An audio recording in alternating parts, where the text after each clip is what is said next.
What could have been an embarrassing social blunder for Mitt Romney turned into a rewarding encounter and a chance for the candidate to show his human side out there on the campaign trail. Listen to Mitt Romney earlier today in Iowa. I got one of these mailers that was put in my mailbox at a Christmas time a couple of years ago, saying there was going to be a Christmas party for the neighborhood, and everyone was invited. And I didn't look very carefully at the address, but later that night, when the Christmas party was supposed to happen, I noticed that the house just kitty corner for us had all the lights on, and people were on the porch. They were kind of looking over at our house, and I thought, oh my goodness, I wasn't planning on going to this, but we'll look like we're not social if we don't show up. So I said to Ann, we've got to go to this party. I got this flyer about the neighborhood party. We got to go over there. So she said, okay. We went over and knocked on the door. They let us in. Good to see you. We came in. They had dinner. We had dinner together and got our pictures with everybody. Turns out this wasn't the neighborhood party.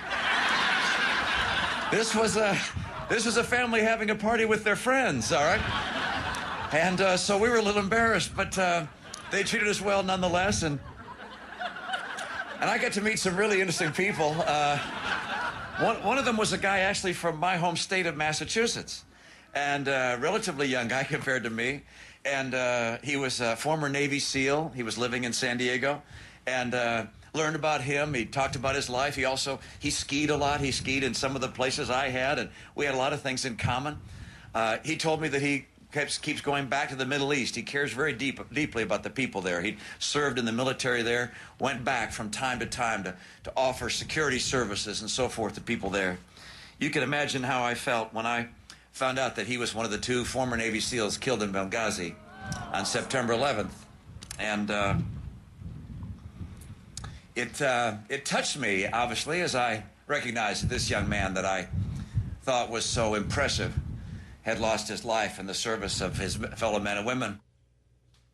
Emotional story. A campaign spokesman, by the way, says Romney only recently learned for certain that Glenn Doherty, who was killed in Benghazi, was the same man he had met at that party in California.